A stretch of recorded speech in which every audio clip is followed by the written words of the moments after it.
Alors aujourd'hui, on va s'attaquer à un thème hyper intéressant, un thème qui moi me passionne, d'autant plus que c'est une question à laquelle je me suis heurté moi-même dans ma quête amoureuse. À un moment donné, je me posais la question, est-ce que je cherche une femme en Russie? Est-ce que je cherche une femme en Ukraine? Est-ce que je cherche une femme dans un autre pays?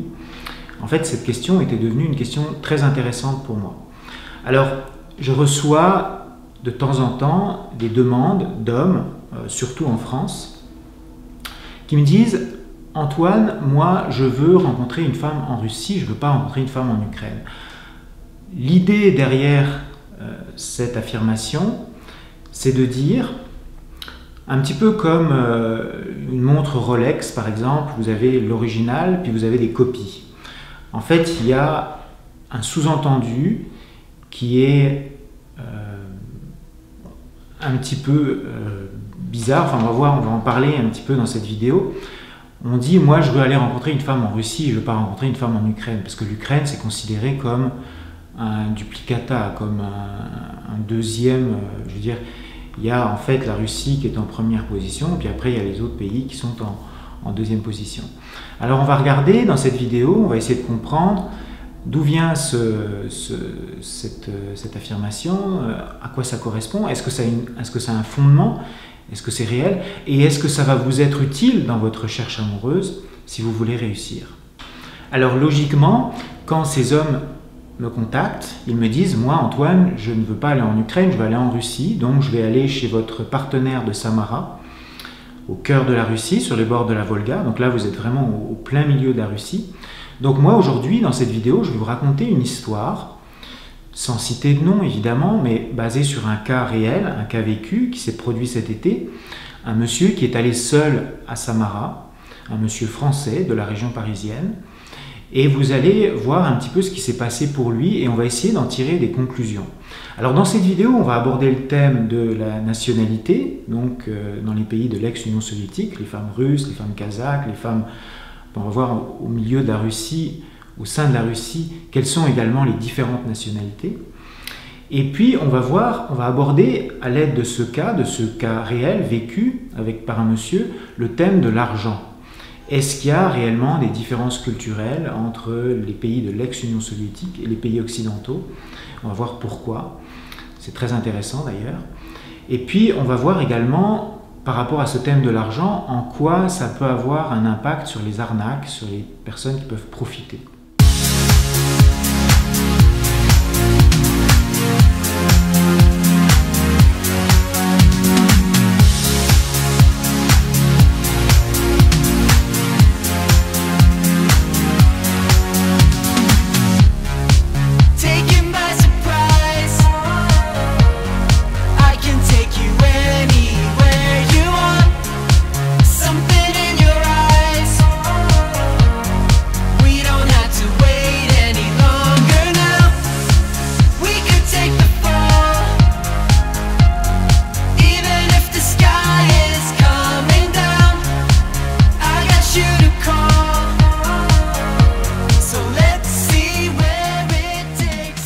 Alors cette semaine, vous avez vu probablement la vidéo de notre petit passage au Festival ukrainien de Montréal. C'était très sympa.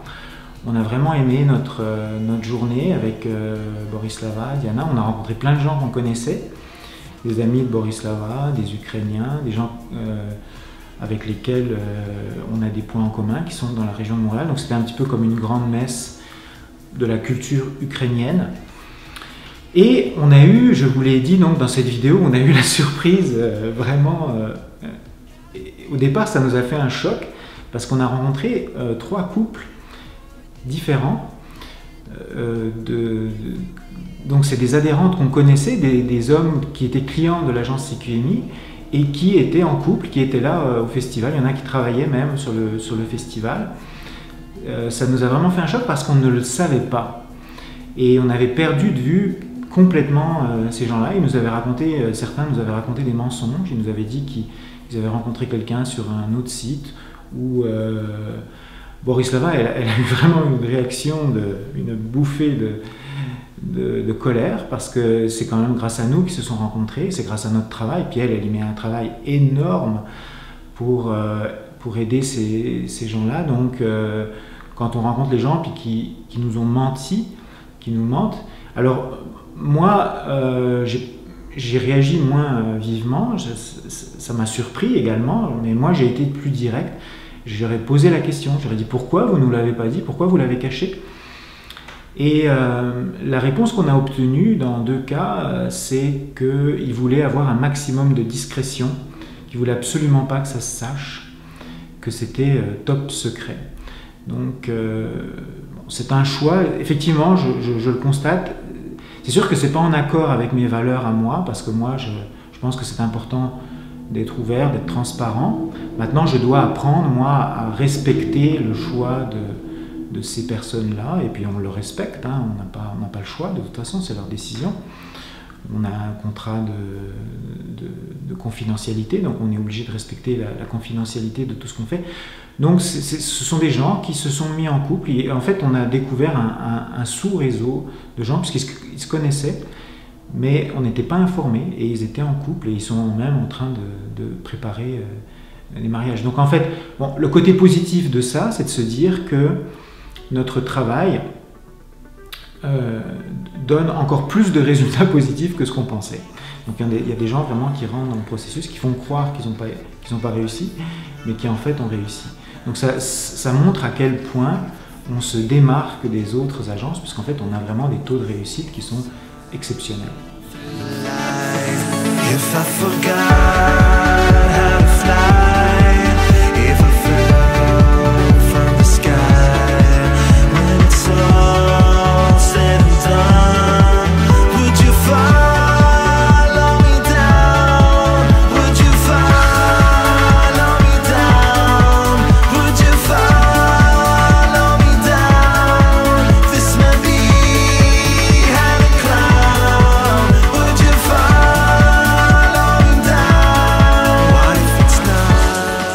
Alors on commence cette vidéo directement en mettant les pieds dans le plat avec un cas réel, un cas d'école. Je sais que c'est ça que vous aimez parce que vous voyez vraiment ce qui se passe. En fait, ce que j'aime dire, c'est que le CQMI, c'est comme un restaurant dans lequel vous avez accès aux cuisines. Donc vous pouvez rentrer dans le restaurant et aller voir ce qui se passe dans les cuisines. Il y a une transparence totale. Et c'est ça que vous trouvez intéressant parce que c'est ce qui vous permet de vous sentir en confiance et puis éventuellement de participer, de vous inscrire dans ce processus.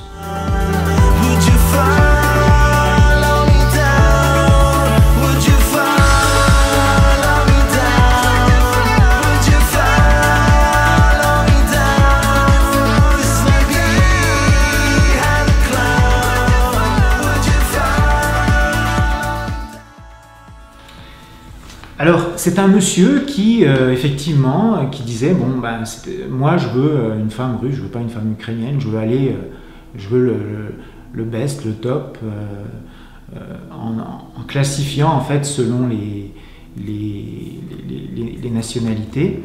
Donc c'est un monsieur qui s'est inscrit pour aller rencontrer des femmes à Samara, chez notre partenaire de Samara, et il est allé là-bas tout seul pendant l'été. Il avait choisi 3 adhérentes, mais finalement il n'en a rencontré qu'une seule, il était sûr de son choix. Il est allé là-bas, et puis ils sont tombés en amour, ils ont fait des voyages, ils sont allés même à Saint-Pétersbourg, je crois. Il l'a invité en France, et puis ils ont fait des voyages même cet été en Espagne avec elle. Donc c'était vraiment le coup de foudre, l'amour total. Alors, on avait perdu un peu nouvelle de ce monsieur, et puis à un moment donné, j'ai reçu une lettre où je sentais qu'il était un petit peu en détresse, ce monsieur. C'est un monsieur qui est dans la cinquantaine, qui habite la région parisienne, qui est dans le domaine bancaire, donc c'est un monsieur qui est quand même assez à l'aise financièrement. Et voilà un extrait de la lettre qu'il m'a écrite. Je me permets de vous contacter pour avoir votre avis concernant le train de vie et la place de l'homme en matière d'argent dans la mentalité slave. Il s'agit probablement d'une différence culturelle, mais je constate une propension à dépenser sans limite de la part de ma chérie. Cela me surprend un peu. J'ai l'impression de jouer à la roulette russe avec ma carte Visa dès lors que nous sommes dans une zone où se trouvent des magasins. La notion de budget lui est complètement étrangère et il ne nous est jamais arrivé de sortir sans dépenser de l'argent. Ma chérie a même eu envie d'acheter des parkas Jot à 180 € à 23 h alors que nous sommes en Espagne avec plus de 30 degrés. J'ai bien essayé de lui parler mais sa réaction était vive. Je dois dire que cela me laisse perplexe. En même temps, je constate que mes amis russes avec qui nous étions en vacances ont la même tendance de dépenser beaucoup pour le train de vie.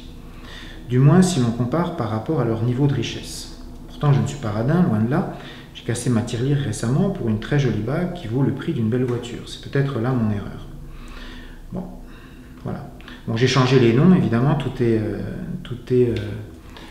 confidentiel. On ne parle pas de la personne. Merci de votre... Qu'en pensez-vous? Merci de votre réponse.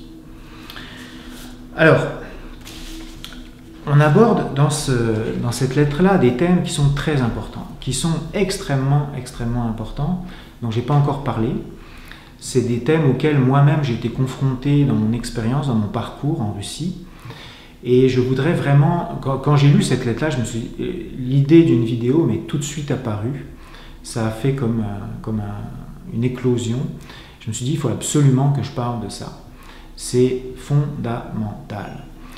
Alors, on va essayer d'aborder d'une manière logique, une réponse logique à cette lettre-là, avec différentes parties bien organisées. Comme d'habitude, j'essaye de réfléchir à mes vidéos, de les organiser selon un ordre logique.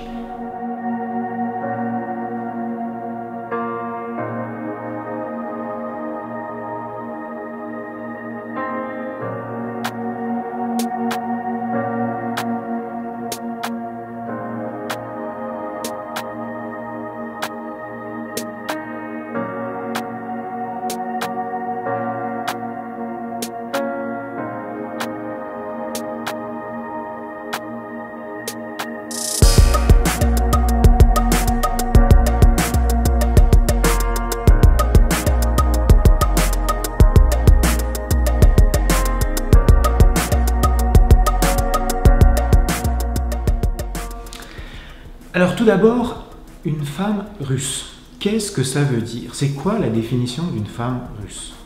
Est-ce que c'est une femme russophone? Alors, est-ce que c'est une femme qui parle la langue russe? Est-ce que c'est une femme qui habite en Russie?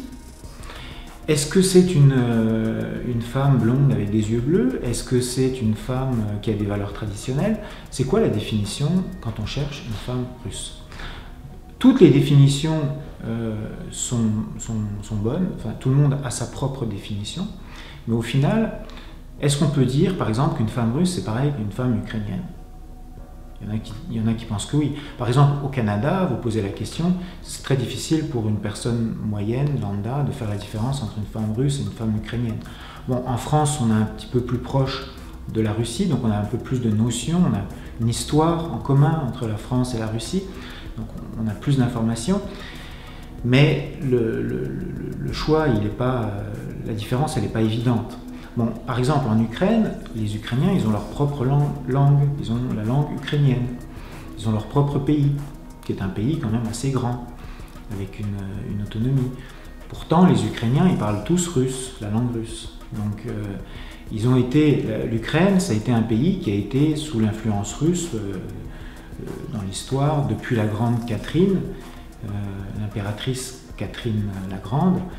Elle a fait beaucoup de conquêtes dans le sud de la Russie, même dans l'ouest. Toute l'Ukraine faisait partie de la Russie. Au départ même, le peuple slave, le peuple russe, la capitale c'était Kiev, avant d'être Moscou, avant d'être Saint-Pétersbourg. Donc le peuple slave, qui est, je dirais, symbolisé un petit peu par la Russie, par la puissance, aujourd'hui par le pays qui est quand même une grande puissance, le plus grand pays du monde. L'Ukraine, est-ce que ça fait partie? Non. Bon, politiquement, aujourd'hui, ça n'en fait plus partie, mais pendant l'ère soviétique, pendant la période de l'URSS, l'Union des républiques soviétiques socialistes, l'Ukraine faisait partie de cet ensemble-là, comme la Russie, comme des tas d'autres pays. Donc, une femme russe, par exemple, moi j'ai habité pendant un certain nombre de mois, je faisais des études à Novosibirsk, en Sibérie. Donc les femmes russes de Sibérie, est-ce qu'elles sont pareilles que les femmes, par exemple, russes de Saint-Pétersbourg? Est-ce qu'elles ont les mêmes caractéristiques? Non, pas du tout. Il y a plusieurs fuseaux horaires de différence. En Sibérie, vous avez par exemple les Bouriates. Les Bouriates, c'est au bord du lac Baïkal, donc l'immense lac Baïkal, vous avez une nationalité qui s'appelle, en fait une république qui s'appelle la Bouriatie, qui est juste à côté de la Mongolie. Et ce sont des peuples qui sont de nature asiatique, en fait. Ils ont les yeux bridés, ils ressemblent plus à des Mongols qu'à des femmes russes ou des femmes ukrainiennes. Et pourtant, ce sont des femmes russes, eux aussi.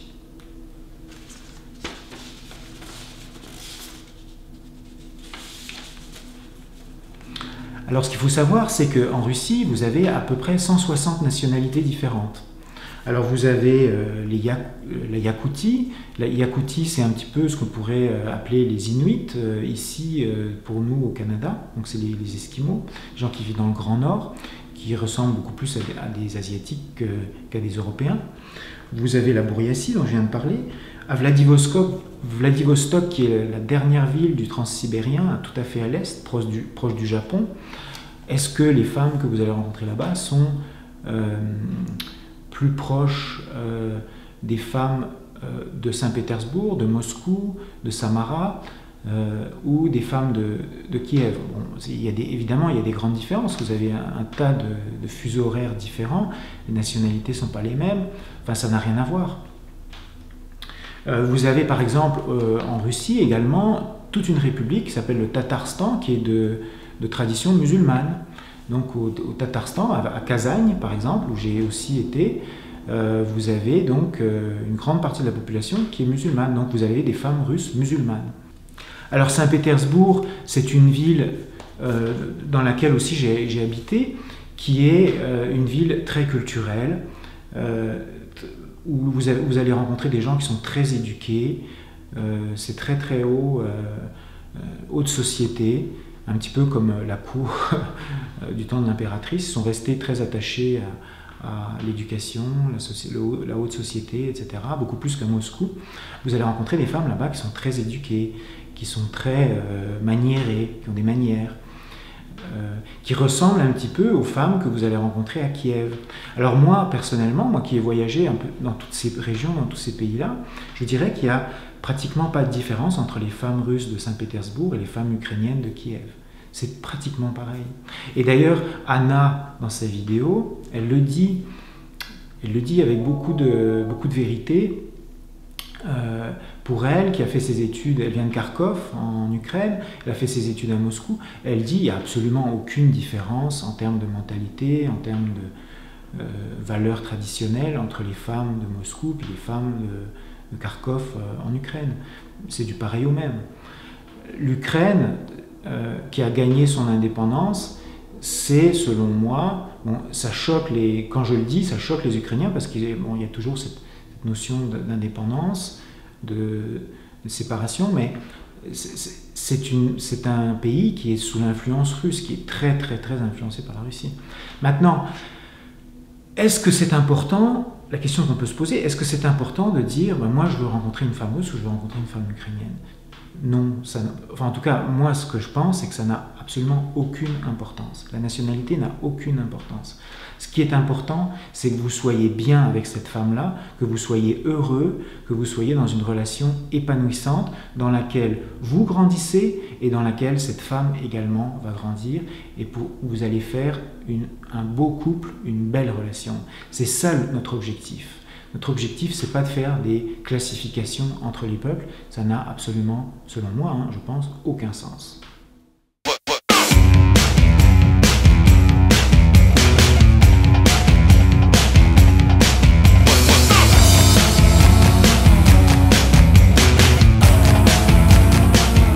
Alors maintenant, on revient à la lettre de ce monsieur qui est allé à Samara tout seul, qui a rencontré cette femme. et il me pose la question, il me dit pourquoi vous n'avez pas abordé le thème de l'argent? Est-ce que la notion de l'argent est différente entre les femmes russes et les femmes des pays occidentaux par exemple? Ou pas forcément les femmes, mais en général, est-ce qu'ils ont une notion différente de l'argent? Alors la réponse est oui. Effectivement, moi, en tant que Français, j'ai été choqué dans mes débuts, quand j'ai eu mes premières relations avec, avant de rencontrer Borislava, j'ai eu plusieurs relations avec des femmes russes, et j'ai été vraiment choqué, surpris par la manière dont ils dépensent l'argent. Alors pour eux, la notion d'économie, c'est une notion très abstraite, alors qu'en France, les gens sont beaucoup plus économes, font très attention à garder leurs économies. Dans les pays de l'Europe de l'Est, l'ex-Union soviétique, je dirais, quand on a de l'argent, on le dépense. On ne pense pas forcément au lendemain. Ça vient en fait culturellement de l'époque socialiste, où la propriété privée était interdite, où chacun ne possédait rien, en fait, on faisait partie d'un ensemble, un État. Et quand on avait quelque chose, on l'utilisait tout de suite de peur qu'on se le fasse prendre pour le besoin de la collectivité. En fait, ce n'était pas la collectivité qui en profitait, mais c'était les tout-puissants Staline et autres Pontes. En fait, c'était les tout-puissants du régime socialiste qui profitaient de l'argent, en fait, qui s'en mettaient plein les poches pendant que les autres crevaient de faim. Mais pour le commun des mortels, dans l'Union des républiques socialistes soviétiques, sous l'ère communiste, en fait, le fait de posséder quelque chose, c'était mal. Donc il fallait tout de suite dépenser. La notion de garder ses économies, de faire des réserves, c'est quelque chose qui n'est pas forcément compris, intégré chez les Russes, les Ukrainiens, etc. Ça change, dans les nouvelles générations, ça change complètement, parce que maintenant c'est un régime capitaliste. Mais en tout cas, pour les gens d'un certain âge, ou même quand on a de l'argent, on dépense, on fait des soirées, on fait des sorties, on invite tout le monde, on paye, et il y a des grosses dépenses qui vont se faire. Alors ça, effectivement, c'est une caractéristique. Maintenant, là où j'ai répondu à ce monsieur, c'est que c'est une chose de dépenser son argent, c'est une autre chose de dépenser l'argent des autres. Et la distinction, elle est très importante ici. Parce que cette femme-là dépense l'argent du monsieur qu'elle a rencontré. Ils ne sont pas encore mariés, ils vont juste se connaître. Donc, si cette femme dépensait son argent, effectivement, sans compter, c'est son problème, ça la regarde, c'est sa culture, c'est sa mentalité. Par contre, de dépenser l'argent de quelqu'un d'autre, ça c'est autre chose.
Alors ce monsieur, il est dans une mauvaise situation, il est dans une situation de détresse.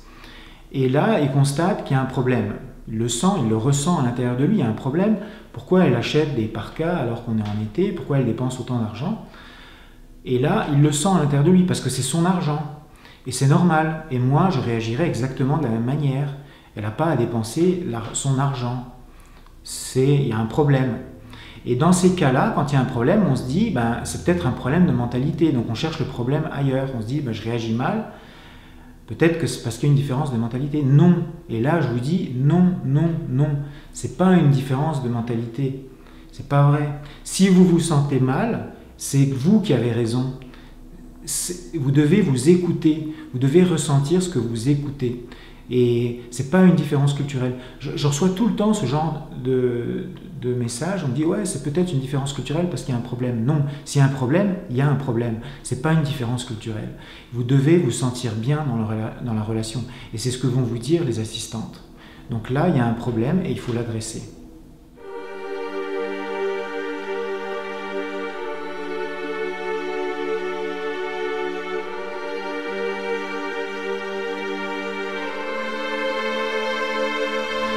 Alors, est-ce qu'une arnaque, elle a une nationalité? Est-ce que les femmes russes ont le privilège d'arnaquer les hommes avec leur beauté, avec leur physique? Non. Je peux vous dire avec une certitude qu'en France, au Canada, il y a des femmes canadiennes, des femmes québécoises qui rencontrent des hommes pour les arnaquer. En France, il y a aussi des belles femmes qui vont rencontrer des hommes français et qui vont les arnaquer. Le fait d'arnaquer, de dépenser l'argent de quelqu'un d'autre, c'est pas un privilège que les femmes russes ont. C'est quelque chose qui existe dans tous les pays. Et ce comportement, c'est pas un comportement qui dépend de la mentalité. C'est un comportement qui doit être évité à tout prix. Et quand il se produit, eh ben, il faut immédiatement arrêter. Il ne faut pas rentrer dans cet engrenage.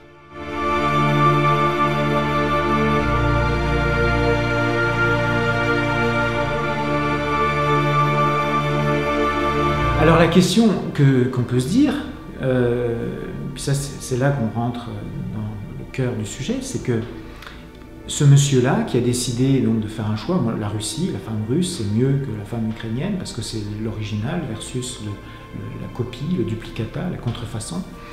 Bon ben, ce monsieur-là, s'il était allé en Ukraine, est-ce qu'il aurait pu éviter ce genre de problème?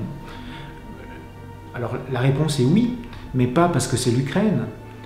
Parce qu'en Ukraine aussi, il y a des femmes qui vont arnaquer les hommes et qui vont prendre avantage, c'est évident. D'ailleurs, Rochalange est tombé à cause de ça, l'ancienne agence matrimoniale française.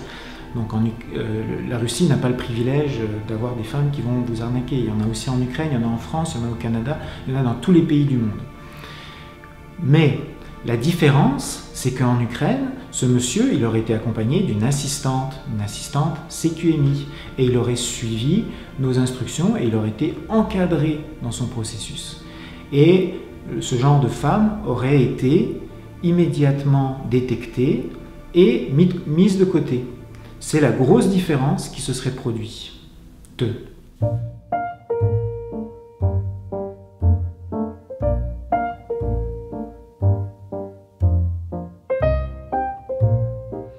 Donc la différence, elle tient au travail de l'agence CQMI.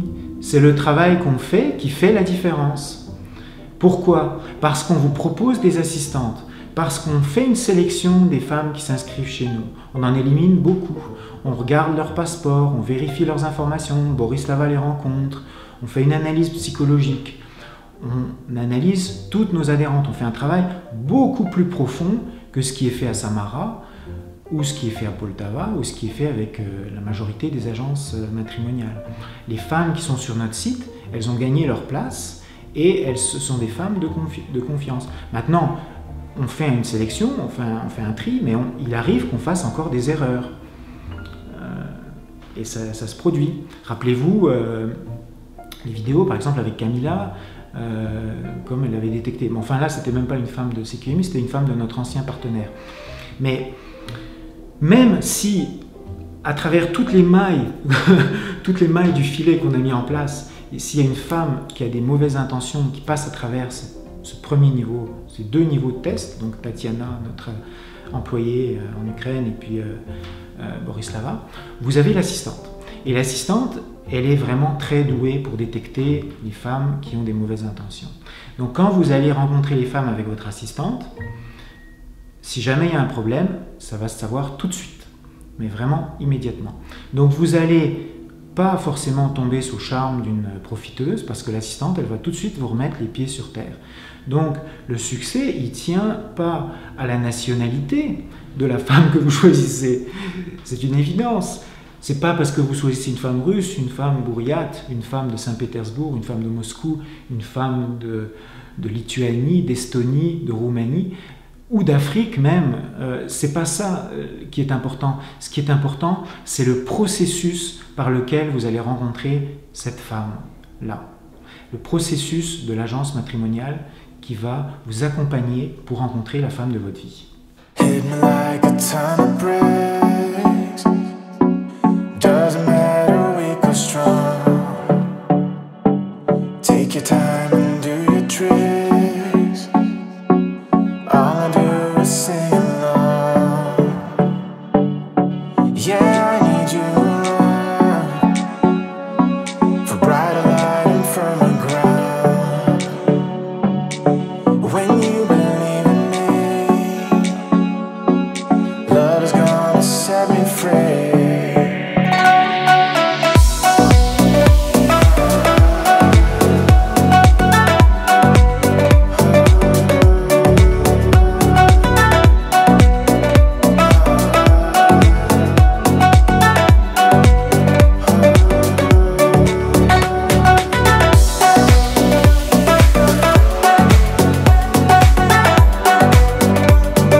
Alors en conclusion, je vais vous raconter une anecdote qui s'est produite dans cette salle, ici à Montréal. On a eu, il y a quelques mois, peut-être même presque un an, on a eu une équipe de production de télévision, une grosse compagnie de production de télévision qui sont venus nous rencontrer. Ils voulaient faire un sujet sur l'agence CQMI parce que c'était une nouveauté au Québec, parce qu'ils trouvaient ça original, bien fait, etc. Donc ils sont venus, 2 personnes ici dans cette salle. Il y avait le directeur de la compagnie, puis il y avait une assistante qui était là. Et puis ils ont passé 2 heures à me poser des questions sur comment on travaille, qu'est-ce qu'on fait, les voyages, etc., etc.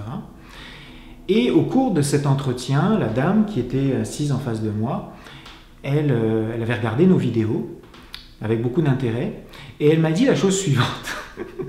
Elle m'a dit « Je trouve que votre approche est très intéressante à cause des assistantes. » Elle dit, bon c'était une femme québécoise, hein, c'était une femme d'ici, elle dit je trouve que, elle nous a fait des compliments, elle disait, je trouve que si au Québec, par exemple, vous utilisiez le même système avec des assistantes pour aider les hommes lors de leurs rencontres, eh bien vous feriez des miracles et probablement qu'il y aurait beaucoup plus de gens en couple, beaucoup plus de succès, de réussite que sur les sites de rencontres où les hommes font tellement d'erreurs et tellement de bêtises dans le cadre du processus de séduction. Donc elle disait, votre idée d'avoir une assistante, c'est ça qui est révolutionnaire, c'est ça qui est super intéressant. Au passage, on ne l'a pas inventé, puisque c'est un concept qui au départ vient de notre concurrent aux États-Unis, Dream Connection, qui a inventé ce concept-là, donc c'est pas CQMI qui a inventé ça. Mais elle disait que cette façon de faire, cette approche, c'est ça qui est la solution pour réussir, pour obtenir un tel taux de réussite. Donc, elle a raison. Elle a raison, c'est pas l'Ukraine, c'est pas la Russie, c'est pas la Mongolie, c'est pas le pays, c'est pas l'Afrique, c'est pas l'Asie, la Thaïlande, le Vietnam. C'est la façon dont on fonctionne, la manière dont on travaille. Alors moi, je suis un amoureux de la Russie, je suis un amoureux de la langue russe, de cette société-là. Pourquoi j'ai choisi ces pays-là? Parce que mon cœur va vers ces régions-là. Et j'aime ce que je fais, on aime ce qu'on fait. Et puis on sait également que dans ces pays-là, on a une concentration de femmes célibataires beaucoup plus importante que dans les pays occidentaux. Donc il y a énormément de possibilités pour vous. Il y a également des valeurs traditionnelles chez ces femmes-là, donc elles ont gardé le respect. Aujourd'hui, j'ajoutais un profil d'une dame sur notre site, elle disait « Moi, je respecte le mariage comme institution, le mariage est une institution sacrée ». Quelle femme aujourd'hui au Québec, en France, pourrait écrire ça dans un site de rencontre ou dans un profil? Personne.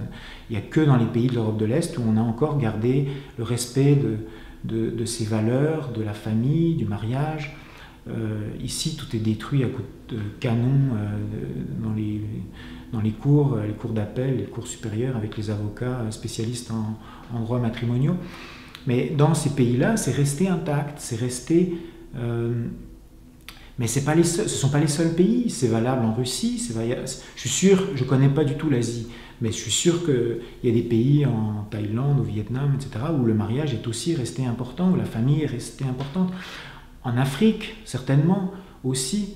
Donc, notre succès, notre formule, elle tient à plusieurs ingrédients. Elle tient à notre processus de sélection, à nos assistantes, à notre sérieux. Elle tient aux vidéos aussi, parce que les vidéos vous aident dans tout le processus. Il y a énormément d'informations que je donne dans les vidéos. Et finalement, elle tient à notre formule. C'est la formule CQMI, c'est la manière dont on travaille, avec honnêteté, transparence, rigueur, sérieux. C'est ça qui donne des résultats. Et on l'a vu, on s'en est encore plus convaincu pendant cette fin de semaine, samedi, au Festival ukrainien de Montréal, puisque les gens qu'on pensait qu'ils avaient échoué, en fait, ils avaient réussi. Ils avaient réussi, mais ils ne nous l'avaient pas dit. Donc, au final, c'est une bonne nouvelle. C'est une nouvelle qui nous rassure. Bon, on est un peu vexé parce qu'on aurait voulu qu'ils nous remercient. C'est un peu une question d'orgueil. Mais on s'aperçoit, avec Borislava, tous les jours, on s'aperçoit que notre façon de travailler, c'est la bonne. C'est la manière dont on travaille qui donne des résultats. C'est pas parce que vous choisissez une femme en Russie, c'est pas parce que vous choisissez une femme en Ukraine, au Kazakhstan, au Tatarstan, etc., que vous allez avoir plus de chance. C'est en choisissant la bonne agence. Voilà. Merci et passez une bonne semaine. Cold inside, tore my mind, stole my peace. I prayed for ease but feared that my days were over.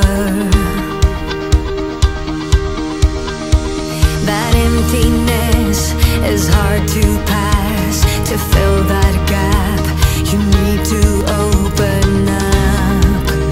All your days are over.